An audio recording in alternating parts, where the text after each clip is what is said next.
Welcome in to this Sports Buzz podcast brought to you by WKYT. Dave Baker back here with you again, and we are delighted. I want to keep calling, every time I refer to you now, I refer to you as Cal_Mrs. How did you, Ellen Calipari said, thank you for taking time with us.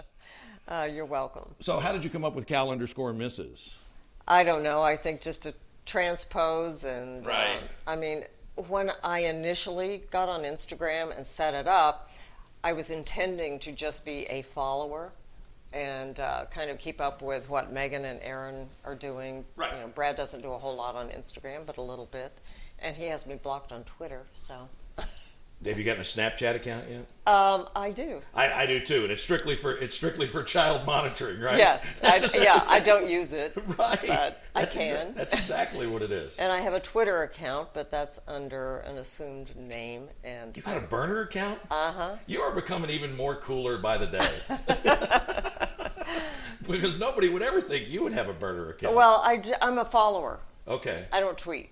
Okay. So. But one of these days you'll break out, and then all of a sudden it'll just pop up like those. Boy, the thought crosses my mind sometimes. Yeah, I'm sure we'll talk about that too. It just seems, and there's a number of things I want to talk to you about, but it just seems like, at least as far as the social media goes, you know, in a world when everybody is telling folks to just, especially young people, just flee from social media, you and John have embraced it and have been really successful with it and had fun with it and been able to do good stuff with it too. It is. It's my account is just all fun and games. And, you know, anyone that thinks it's serious or takes anything seriously doesn't know me. And, you know, most people don't know me. So I live my life sarcastically. So For people that don't know you, what don't they know about you? I mean, I know some things, but I mean, what would people be surprised to know about you? Surprised, I'm not really sure.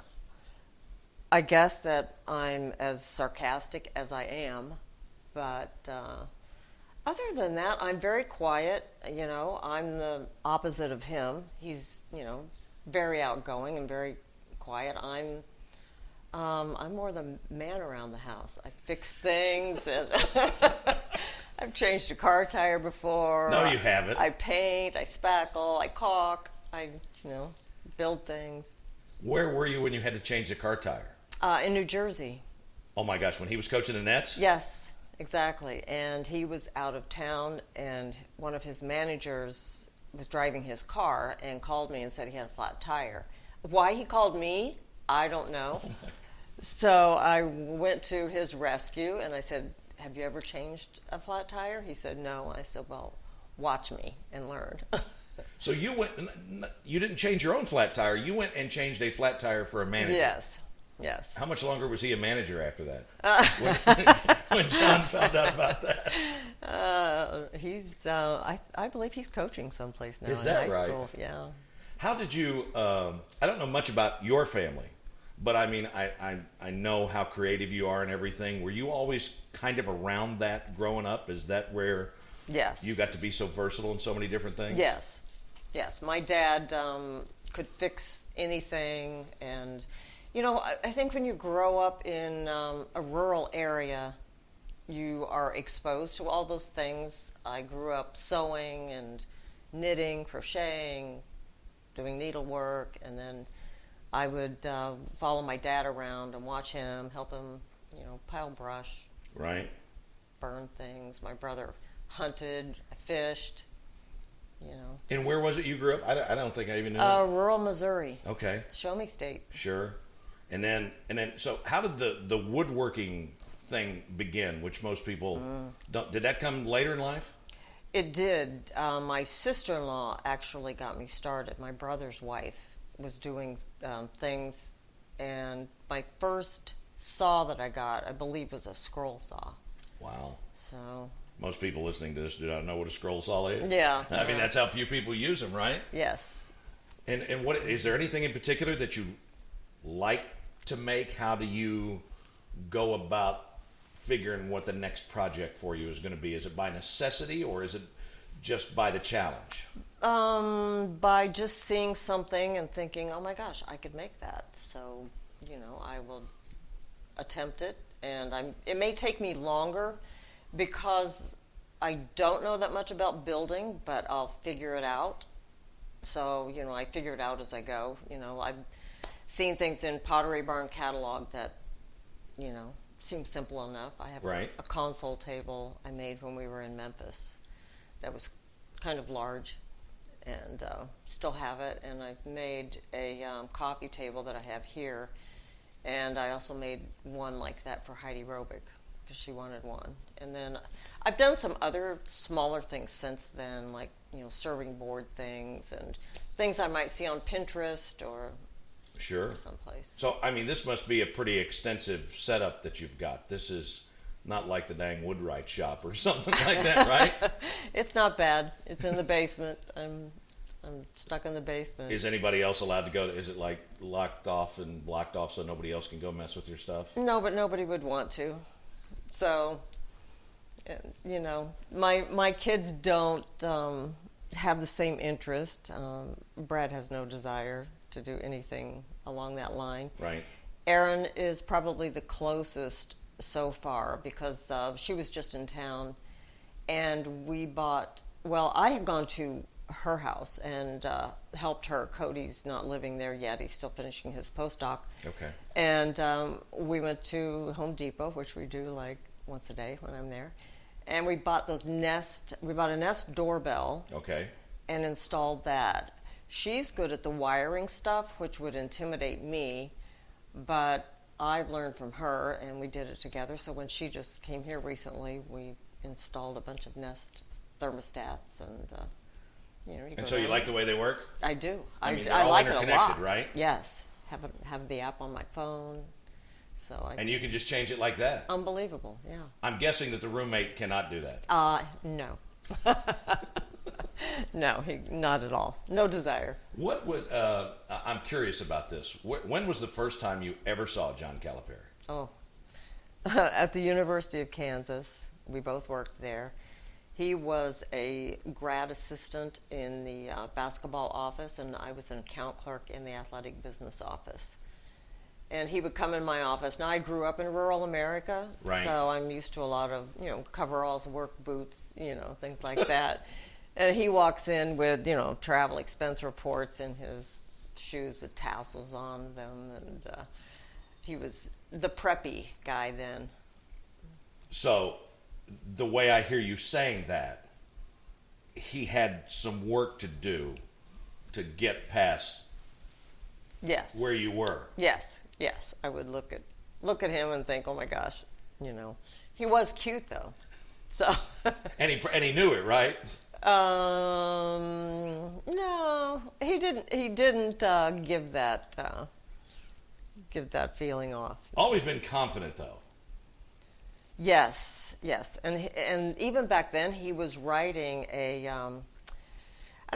some kind of basketball book, and the basketball secretary would not type it for him, so I was typing, offensive drills or defensive drills books for him. Oh my gosh. So. Wow.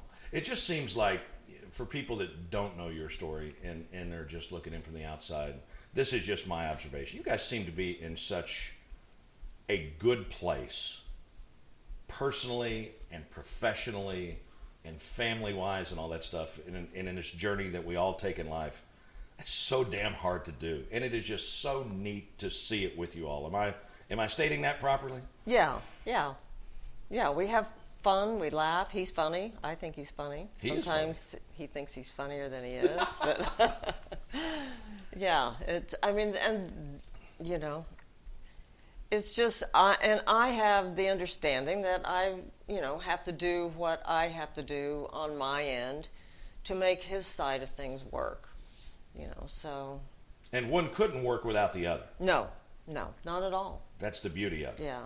And have while the mission has stayed the same, have the roles and responsibilities changed over the course of time as kids have gotten older and things like that? No. No. I still do everything. Yeah. That's he does one thing, and he does it really well. So, Coach? Yes. Oh, I thought you meant around here. No. Oh gosh, no. Professionally, it hasn't always been smooth sailing. And John is such an optimistic guy. Yes. He never concentrates on that stuff, but the stuff that have been hiccups along the way, he wouldn't say it, but I just get the sense it still motivates him. I would say so. I would say that's true. And I don't really, understand why he's gotten, I don't know what you even call it. It's not really even a reputation for some things, because he's very straightforward, which I like. He tells it like it is. He's Sure. honest.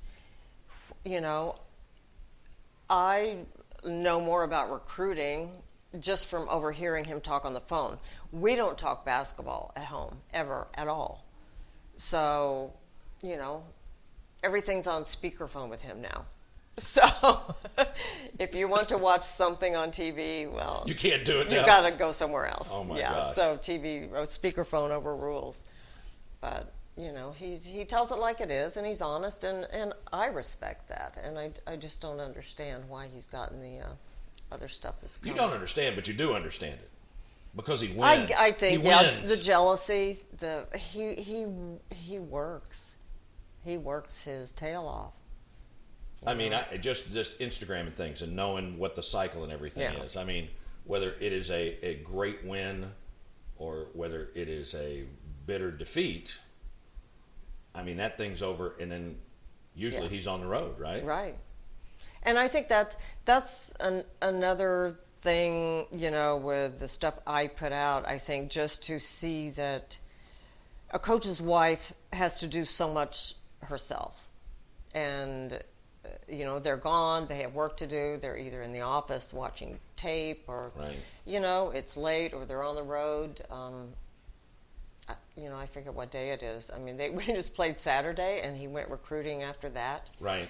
And, then it's an off day today, so he's on the road today, and it's constant.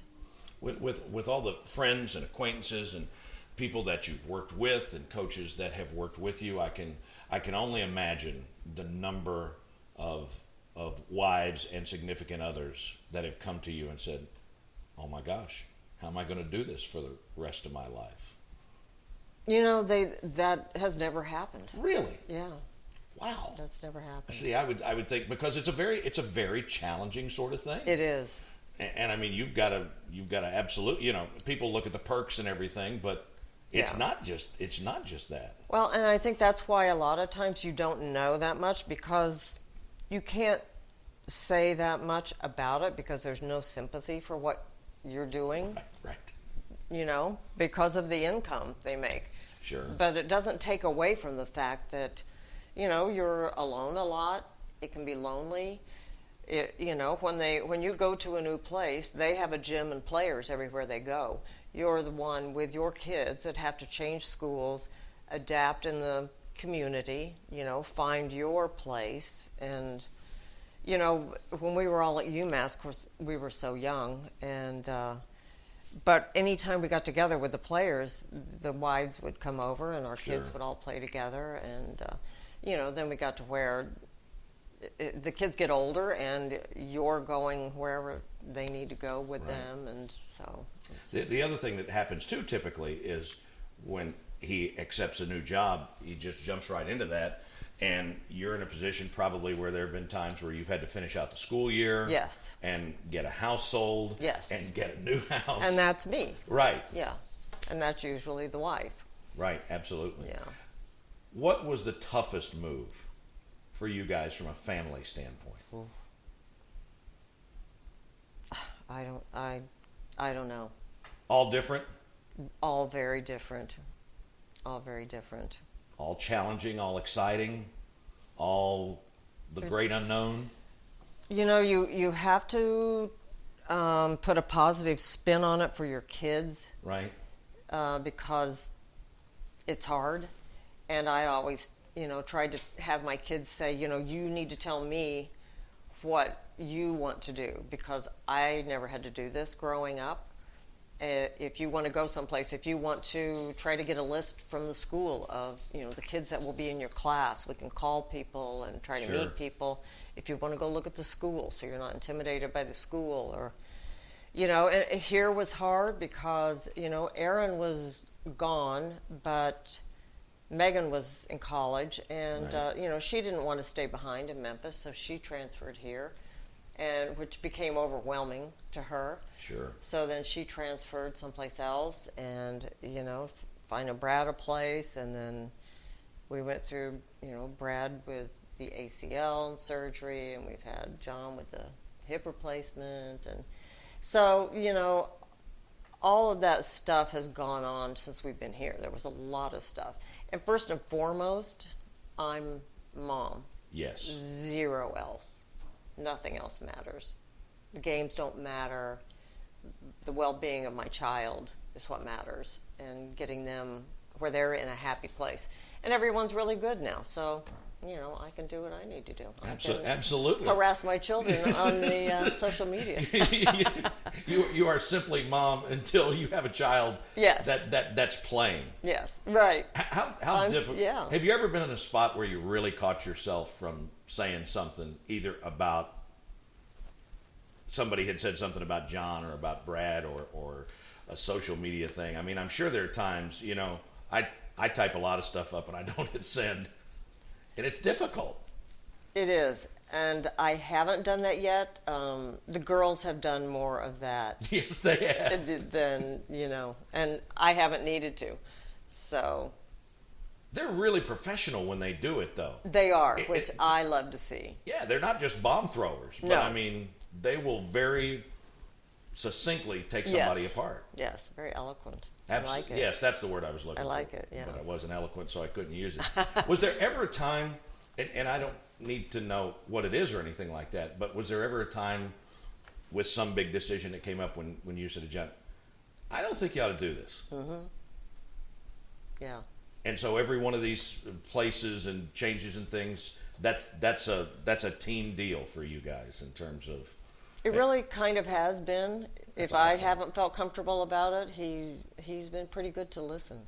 That's awesome. So, and otherwise for the most part, you just try to go along for the ride. Sure. You said you don't talk basketball. I won't say who, but there are a number of wives that are out there that are very prominent at games, and you're just not one of those. Is that something that you've had to internally kind of do, or is that just kind of the way your personality is? And That's just me. If basketball ended tomorrow, I would be okay with that. I'm more into it on a personal level. I'm more as a support and a cheerleader for the players, and nothing else. I'm not yelling out, plays or play zone or Right. go back to man. No, it's more more in a positive way. Sure.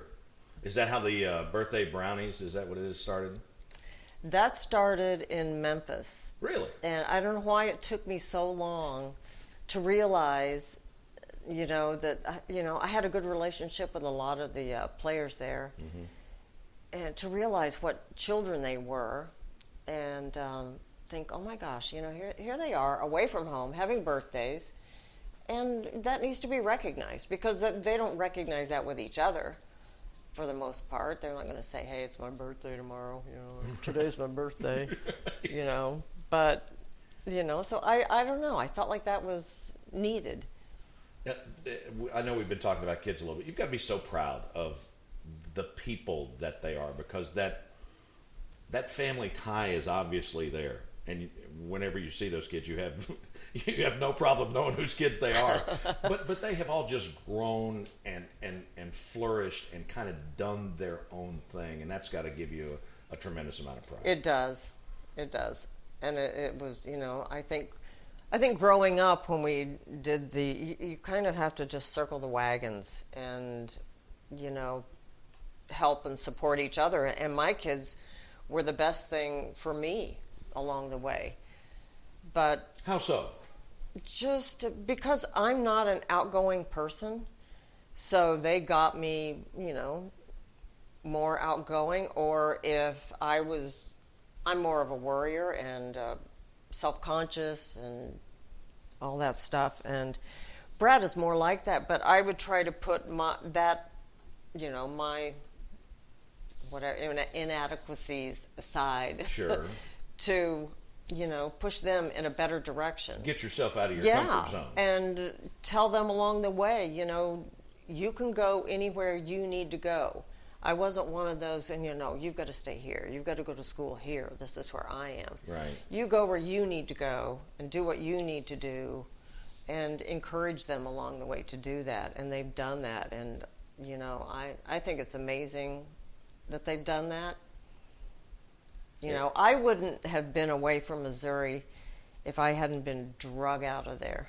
Really? You would still be in Missouri if this guy hadn't come into your would, life? and he says that. I grew up in a town of like 900 people. What was the name of it? Osceola. Osceola, Missouri. Osceola, Missouri. Wow. So, and I missed going to the game in Columbia this year because of the bad weather. Right. Because my mom and dad live about 2 hours from there, and they didn't want to risk the drive. Absolutely. And I've got a sister in Kansas City, and Columbia is 2 hours from anywhere. Yeah. Anywhere. So, so nobody came. Oh my gosh. You talked a little bit about people's perception of John, and you really haven't said anything. There was a social media post not too long ago. Let me see if I got this quote right. I've been dealing with this crap for 30 years. Is that? Yes. I mean, it's got to be frustrating. I mean, it's frustrating and for us. why? Right. Why? I mean,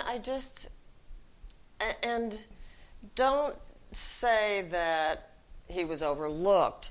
I mean, don't right. say that's what? It's blatant.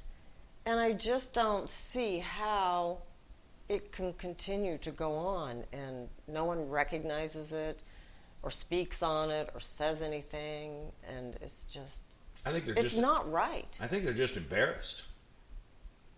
I think they're just embarrassed to say anything because it's like they should be. Somebody should be embarrassed. But it shouldn't have happened in the first place. Correct. I mean, right. Own it. How does he handle things like that in the private moments when it's just the two of you and the three dogs? You know what? He doesn't say anything. He doesn't talk about it. And it's like anything else, when you're going in and playing a team, it's just, you just try to continue to prove things wrong. And he's done that. I guess we're all fueled by that, but at this point in time, I mean, the dude's in the Hall of I Fame. know. He's got the rings, right? I know. So why does it continue? I think people just look for an easy foil. But why is it him? Right. Why do you think it is him? I really just don't. I guess because he's brash. He's not afraid to stand up and speak out on things that make other people uncomfortable. Sure. And, I know he does that at league meetings or anywhere or to the media. But see, that's the one thing I've always thought of. Like, there were a lot of guys in the old days of Major League Baseball that felt like they didn't get into the Hall of Fame because they weren't accessible to the media. There's nobody in the game of basketball that's been any more accessible than John has to people. Yeah, exactly. It's just got to be personal jealousy. And I'm sure, I'll say this, you don't have to say it, but there are other coaches out there that have friends that are out there doing their bidding. And when there is focus on somebody else, there's not focus on what they're doing. And I think that probably drives a lot of it too. Probably. Can you ever imagine your all's lives without basketball? He keeps saying he's not going to be one of these guys that not going to coach until he's 70 or something like that. But I mean, he seems to be more energized than ever. Yeah, he enjoys the challenge, and when he got fired from the Nets, and he was golfing all the time, or sitting at home watching TV, I said, one of us has to get a job. You can't be sitting around my house all day. Was it a tough time? It was. He was okay with it. because he knew he'd be fine. Right. The optimist in him, and I think it hurt the rest of us just because, we knew he was getting things done, and it's a process, and wasn't recognized. But the way they did it, and Right. he felt it was coming for a long time. Yeah, I remember him saying that. And he would ask the owners. They would say, "No, everything's good," and then, boom. Wow. I think most people might think, oh my gosh, I would not want to be a guy to go home and be introduced by the love of his life to her dad, John Calipari. But I'm just going to make an assumption here that John wasn't the one they had to worry about. It was you. Yeah, he's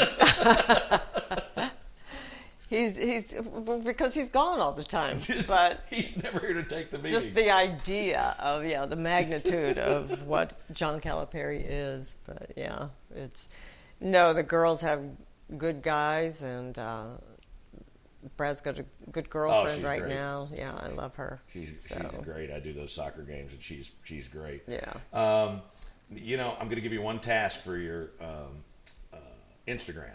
Uh-oh. We keep hearing about these secret John Calipari golf lessons that he won't play. He doesn't want anybody over there when he's getting his lesson and everything. So if you could get some underground footage of that, I think it would set the internet ablaze. Oh, really? I think people would be. Now, what is the interest in that? That seems so uninteresting to me. Right. But he makes it interesting by the fact he makes sure when he does it that there's nobody around or anything. Yes. I mean, he's just got so darn much pride about wanting to do something so well, and only a very small percentage of the world can play golf well.